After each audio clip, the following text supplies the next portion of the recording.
Hello everyone. My name is Jefferson Córdoba. I'm a student of the career of Pedagogía de los Idiomas Nacionales y Extranjeros at UTPL University. Today I'm going to talk about government and agreement rules. So I'm going to give some examples and also explain a bit these concepts, what are, and so on. But first I would like to introduce my ID. So here you have. Now let's start with my presentation. So first, as I said, I would like to explain these concepts. So to start, I would like to start with government. Government is part of the syntactic linkage of grammatical functions, also known as case. This refers to grammatical functions of nouns and pronouns with other words in a sentence, clause, or phrases. It claims that nouns and pronouns can be subjects or objects depending of the sentence or grammatical structure that we are using. And also it have different types of governments or cases, as I said. So we have nominative case, genitive case, and also accusative and dative case. So I will explain this a little more this later. Let's continue with agreement. So what is agreement? Agreement is also part of the syntactic linkage of grammatical functions, also known as concord. So why is called concord? Because it deals with the relationship between elements of sentence and phrases. Okay. In agreement, there are two types of agreements, which are formal and notional agreement. So formal agreement is based on grammar structures, while notional agreement is based on meaning. In agreement, we have different types of rules, also different types of relationships between the elements of the sentences and phrases or clauses.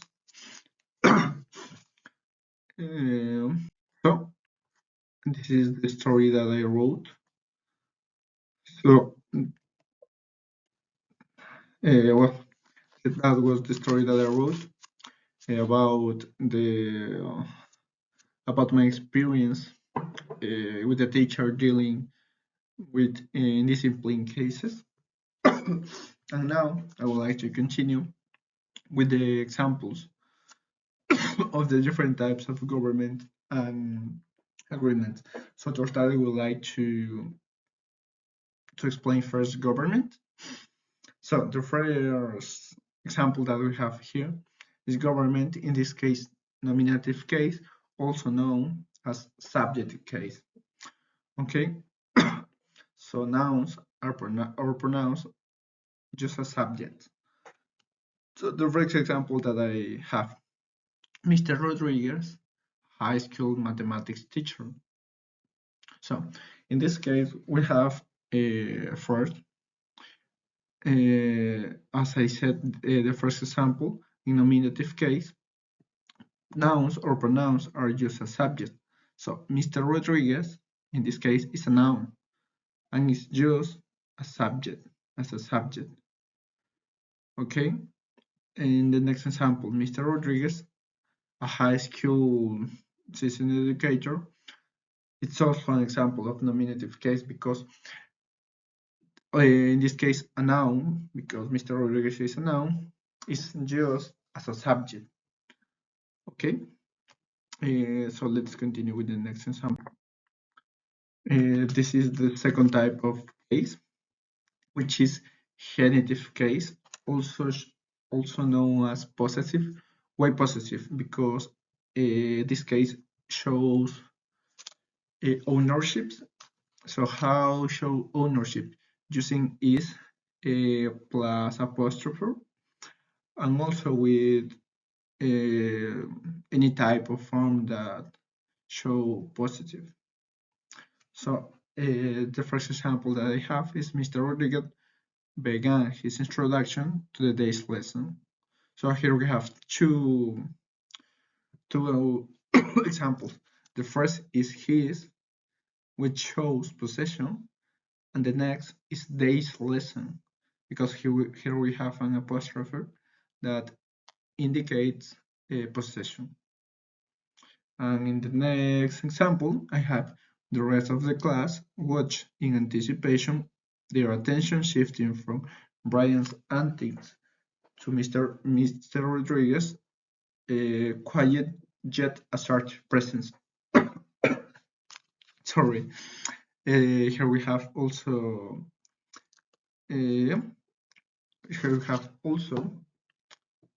words that show ownership, as in their, which is a possessive pronoun.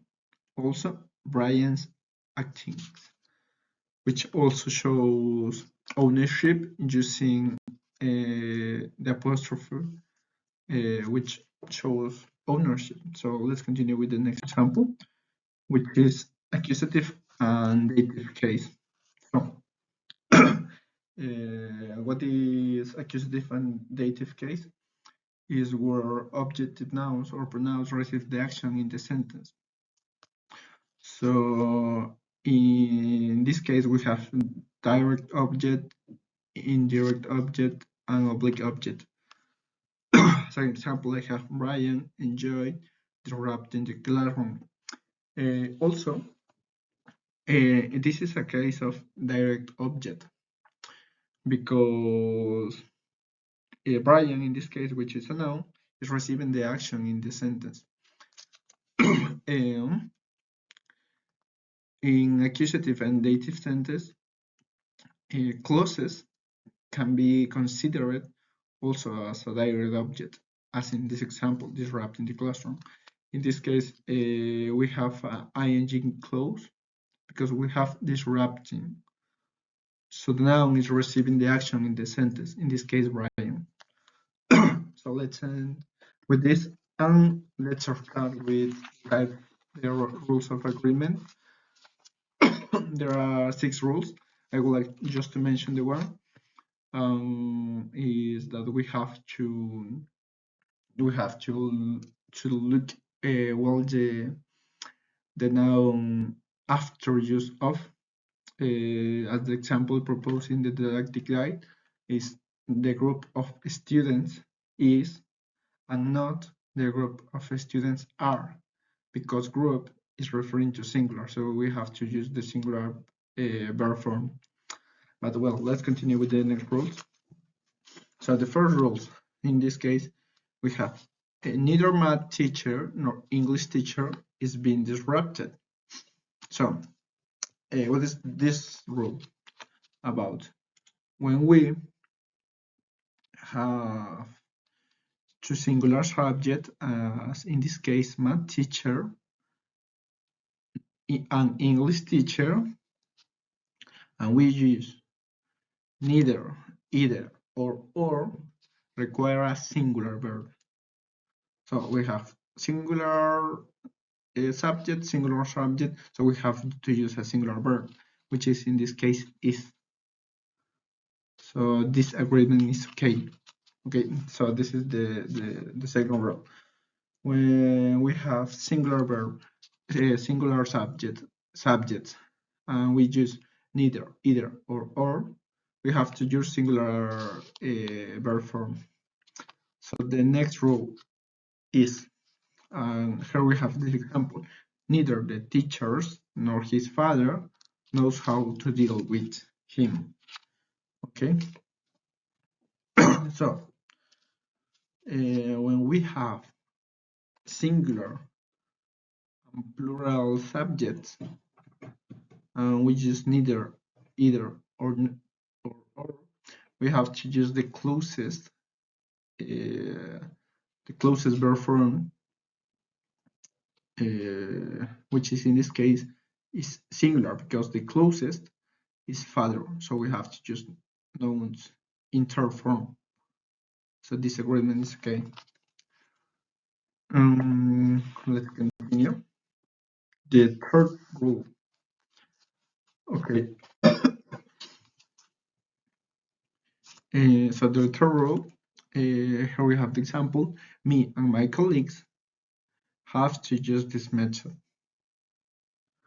Okay. When we use singular or plural subjects and we use and to connect these subjects, we have to use always the plural verb form. So that is why we are using have, because we have me and my colleagues, which is in this case me is singular and my colleagues are plural, is plural, but I am using and, so I have to use the plural form the verb. So I have to use have and not has. The next rule in this case is since that day, Brian as well as the students recognize the blah blah blah. In this case, I didn't change the verb because if I change the verb, the sentence will not have sense, but it will be recognized as using this rule. So what says this rule? That when a singular verb is connected with along with or as well as, the verb remains in the agreement. So the agreement, the subject agreement in this case will be to cover Brian. So Brian is third person, so that's why the verb will be recognized in third person and not just recognized in the base form, because I am using as well as and then students, but I have to remain the agreement in Brian. So that's why it will be recognized. And finally, the last example I have, after that 100% of the students were respectfully with the teacher. This is also an example that I didn't change the verb because the sentence will not have sense, but in this case, it will be in a present tense, it will be are. So what this rule says, nouns after of, um, plural nouns or singular nouns, using words as percent, majority, some, and some, will have to cover their respect verb. So in this case, after that 100% of the students were, so students is in plural, that's why I have to use are. If we have to use another, if we have to use singular verb form, we'll have to use is instead of are. So that's why. And well, that was all. Thank you and see you next time.